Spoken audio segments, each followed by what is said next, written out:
이 행사 준비하시느라고 정진호 의원님과 실무 맡아서 하신 분들 애 많이 쓰셨는데요.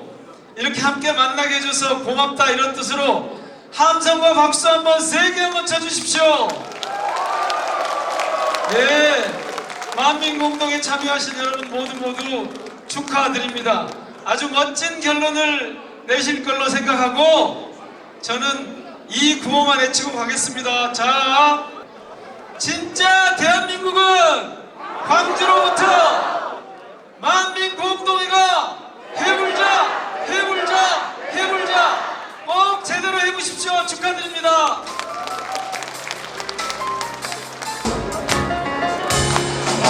말이 없고 스치는 바람 소리 한 세월에도 쓰러지지 않았고 생동의 새소리 떠돌덩의 물소리 지친 영혼 걸어간 겨울 그대 이름 부동산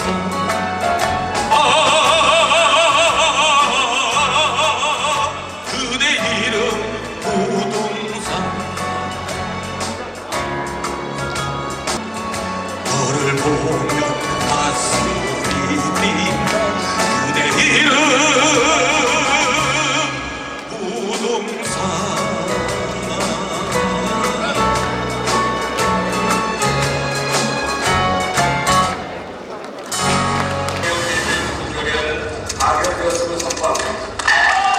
안심하십시오, 국민 여러분.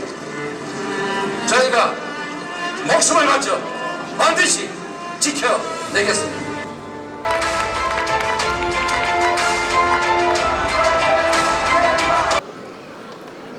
우리 광주가 이겼습니다. 우리 대한민국이 이겼습니다. 민주주의가 이겼습니다.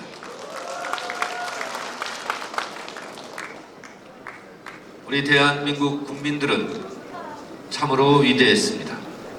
헌법의 적을 헌법으로 물리쳤고 민주주의의 적을 민주주의로 물리쳤습니다.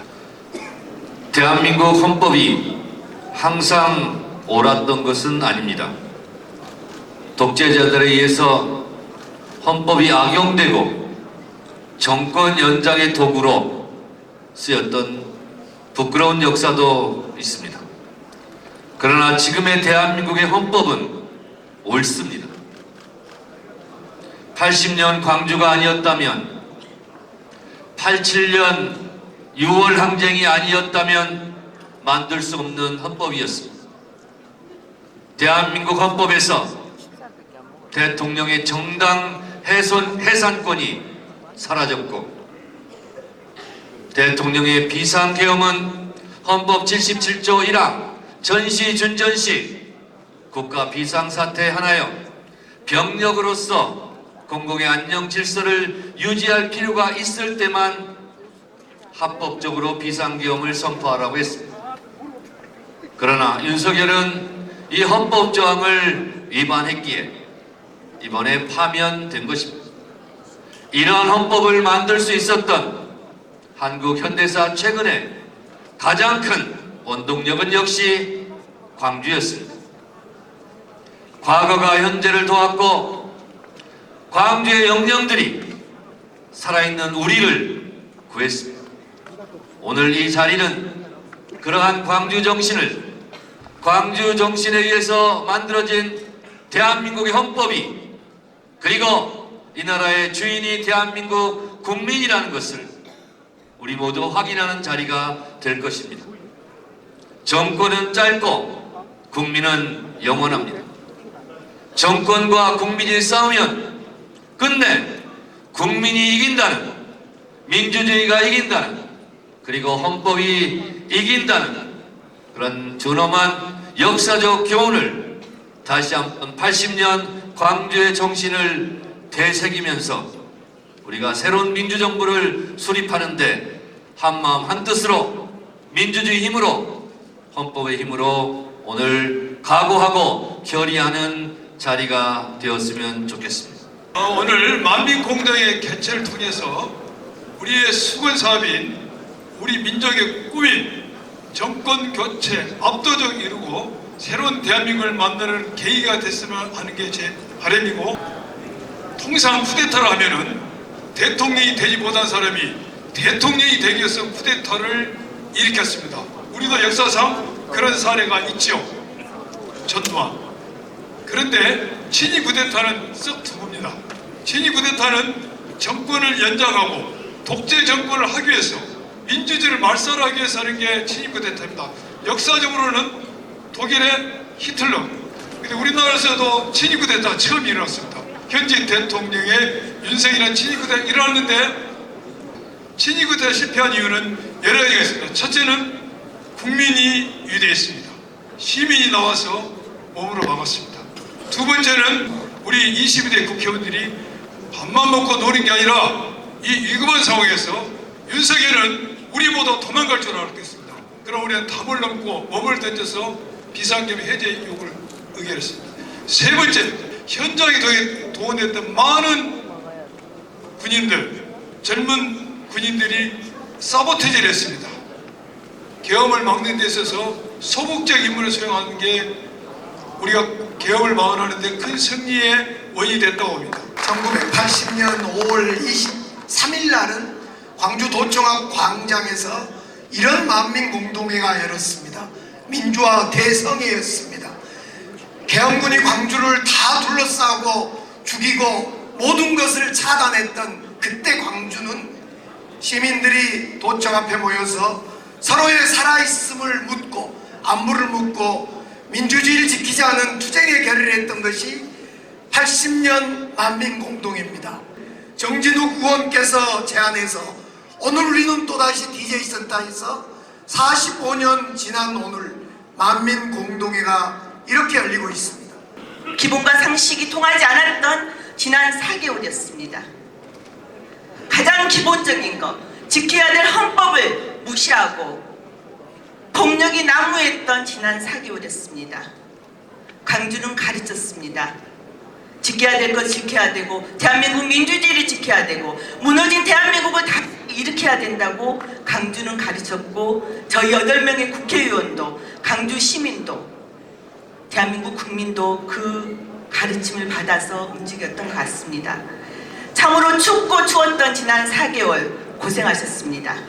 이제 다시 저희는 광주가 가르치고 광주의 5.18이 가르쳤던 민주화, 평화와 인권, 그리고 대동의 세상으로 나아가는데 힘껏 힘을 모았으면 좋겠습니다.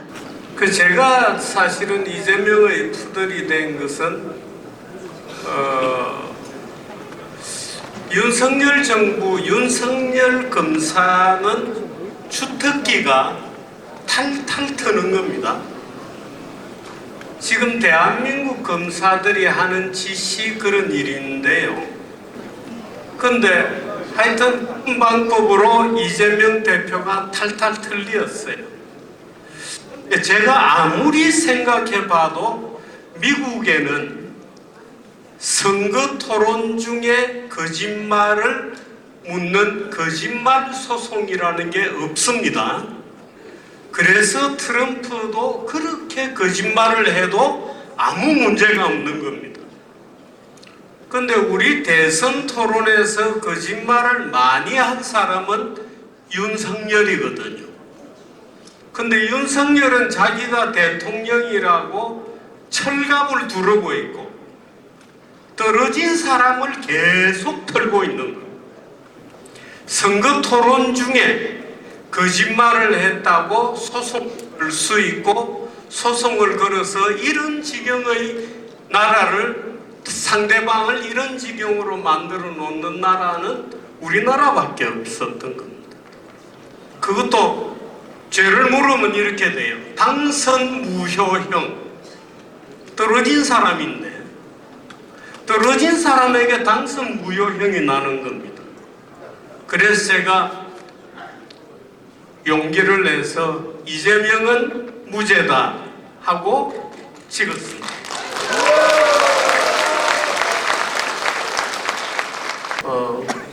보수 진영의 많은 사람들도 여기에 참여했으면 좋겠습니다만 불행히도 저 혼자 배신자처럼 되어가지고 여기 혼자 와 있습니다. 우리의 미래 그리고 우리 광주의 산업 경제를 이야기하는 시간이니까 여러분들께서 즐겁게 함께 해주셨으면 좋겠습니다. 우리가 꿈꾸는 어떤 경제는 어떤 모습일까요? 모두가 더불어 잘 삽니다. 그렇지만은 혁신을 통해서 그 성장의 재원을 마련해야 됩니다. 저희가 이제 앞으로 만들어가야 되지 않습니까? 경제는 저겁니다. 혁신 산업을 만들어야 되죠. 인공지능 그리고 바이오 그리고 광주가 자랑하는 문화 콘텐츠 등 미래 혁신 산업 분야에서 우리가 G3 세계 3강의 경제력을 갖출 수 있도록 해야 됩니다. 그렇게 되면 우리 경제는 2배 성장할 것입니다. 잠재 성장률 2%를 우리가 4%로 높여야 합니다. 자, 그러기 위해서 제가 정부가 우선 주도적으로 역할을 해야 되겠죠. 이번 정부는 아무것도 하지 않았습니다. 저희가 해야 될 게 바로 국가 투자 펀드를 만드는 일일 것입니다. 우리도 대만의 TSMC 그리고 미국의 엔비디아 같은 그러한 빅테크 기업들을 만들어내야 합니다. 그리고 근데 이걸 하기 위해서는 어떻게 됩니까? 정부가 마정물 투자를 해야 됩니다. 그래서 정부가 이제는 혁신적인 기업가 마인드로서 미래 혁신 산업 분야에 투자를 나서야 합니다. 한 가지 더 말씀드리겠습니다. 또 하나 뭐냐? 여기에 많은 청년들이 지금 계십니다. 우리 청년들이 새로운 산업을 일구는 데 이제 앞장서야 됩니다. DJ 정부 때 벤처 투자품이 일어났습니다. 그렇게 해서 IT 산업을 일으켜서 우리가 지금 20년간 밥 먹고 사는 것입니다. 다음 정부는 반드시 새로운 제2의 벤처 창업 투자 붐을 일으켜야 합니다. 바이오 산업 일으켜야 됩니다. 예, 그리고 아시아 문화 중심 도시가 어디입니까? 광주입니다. 네, 잘 맞췄습니다. 네, 그렇습니다. 우리 광주 아시아 문화전당 글로벌 문화 생산 기지입니다. 우리 여기서 킬러 콘텐츠 만들어야 됩니다. 그래서 아시아 사람들이 찾아와서 문화와 관광을 즐길 수 있는 도시로 반드시 만들어야 됩니다. 광주, AI가 광주와 어떤 역할을 할 것이며 대한민국이 무엇인가? AI는 광주를 다시 일으키고 대한민국을 다시 일으키는 그런 수단이 될 겁니다. AI가 광주를 먹여 살리기 위해서는 AI에 모든 정부가 다 달라들어서 다 지원을 해야 되고 거기에 광주에서만 반드시 할 수 있도록 해야 되는 게 규제 샌드박스를 광주에 설치를 해야 됩니다. 모든 공공기관, 행정기관의 데이터들은 광주 오면 쓸 수 있다. 이거를 만들어 줘야만 광주가 진정한 AI 중심 도시로 거듭날 것입니다. 이걸 중심으로 해서 대한민국은 또 한 번 도약하는 계기가 될 겁니다. 지금 군공항 이전을 위해서 우리 광주의 국회의원들이 노력을 많이 하고 있습니다. 탄핵이 끝나자마자 이전 특별법을 개정안을 발의를 했습니다. 저걸 한 이유는 대구 특별법은 국가의 지원 규모가 높게 되어 있는데 우리 광주 지역은 낮게 되어 있었습니다. 지원을 해주지 않고 융자만 해주는 그런 수준이었기 때문에 저걸 바꾸기 위해서 개정안을 발의를 한 겁니다. 여기에는 광주의 국회의원 8명 공동의 이름으로 발의를 했습니다. 그리고 광주시에서 만들어준 그 법안을 거의 그대로 반영을 해서 만들었습니다. 그런데 이제 저게 아무리 법이 바뀐다고 해도 경제적 지원이 없으면 무한해서 받을 리가 없는 것 아니겠습니까? 그래서 그 문제를 해결하기 위해서 민주당 다음 정부의 대선 공약으로 저걸 집어넣으려고 의원들 8명 또 시장님 함께 노력해서 지금 저걸 추진하고 있는 중이고 그리고 발전 방안이 정부 차원에서 제시가 되면 잘 될 겁니다. 그래서 김용록 전남지사님께도 전화를 드려서 함께 노력을 해나가기로 약속을 했습니다. 그래서 아마 함께 힘을 모으면 잘 될 거라고 저는 믿습니다. 만민 포럼 만민공동의 구한말 대한직 총 우리들의 민의를 대변했던 이 만민공동회가 100년 만에 강주 땅에서 다시 부활했습니다. 만민공동회를 통해서 우리 강주가 대한민국을 견인하는 멋진 강주, 멋진 시민이 됐으면 좋겠습니다. 감사합니다. 예, 본부청장 임택입니다. 인사드리겠습니다. 네, 인사드리겠습니다. 광산구청장 박병규입니다. 네, 반갑습니다. 서구청장 김희강입니다. 세상에 공짜는 없습니다. 우리가 싸울 때만 모든 것이 이루어질 수 있다는 그 교훈 여러분과 함께 나눕니다.